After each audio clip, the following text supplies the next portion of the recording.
first individual's name is Ramon Preciado, 53 years old, SID number 443651. The second individual was Christopher Preciado, 19 years old, SID number 1191061.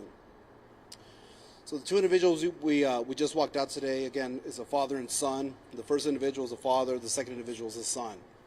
They're going to be charged. The son's going to be charged this evening with capital murder, and the father's going to be charged with abuse of a corpse. I'm not going to go into the whole thing. We all know what kind of led us to this to where we are today. I will say that when we recovered, or when the bodies were discovered on Danny K, obviously the investigator made that location and started collecting evidence. One of the key pieces of evidence that we did collect at the scene was a cell phone, and so our technology team who was on there information. And so that information was given to our detectives today.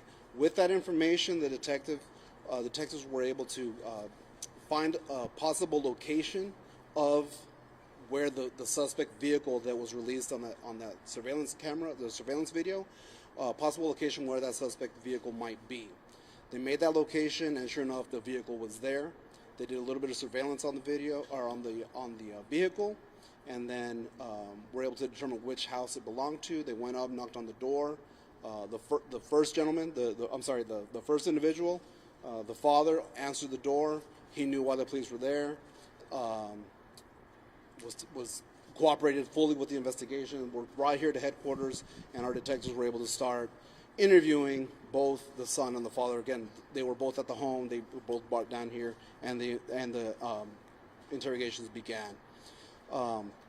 Through interrogating the individuals, our detectives had enough, based on what they said, there was enough information there to get a warrant signed by a judge tonight, again, to charge Christopher with capital murder and Ramon with abuse of a corpse. Again, there will be more charges pending, but this is what we have right now. I'll answer any questions you might. And then abuse of the corpse charge from the dad. Does that mean that you guys believe the son killed them and then the dad helped hide the bodies? Yes. And so I want to touch base on something real quick. Since the release of the video that we put out on the 28th, internet has blown up with. They were arrested. There were many names being thrown around on the internet. Those people had nothing to do with this. We vetted them and everything. They didn't have anything to do with these murderers.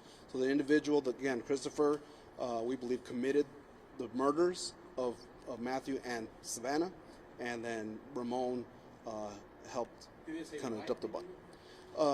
It appears to be a narcotic-related deal that went bad. Do we know the connection between this father and son and Matthew and Savannah, or the connection to the apartment complex? So there's no apparent connection to the apartment complex. It's just a place where they went to go dispose or hide the vehicle with the bodies in it, and it appears that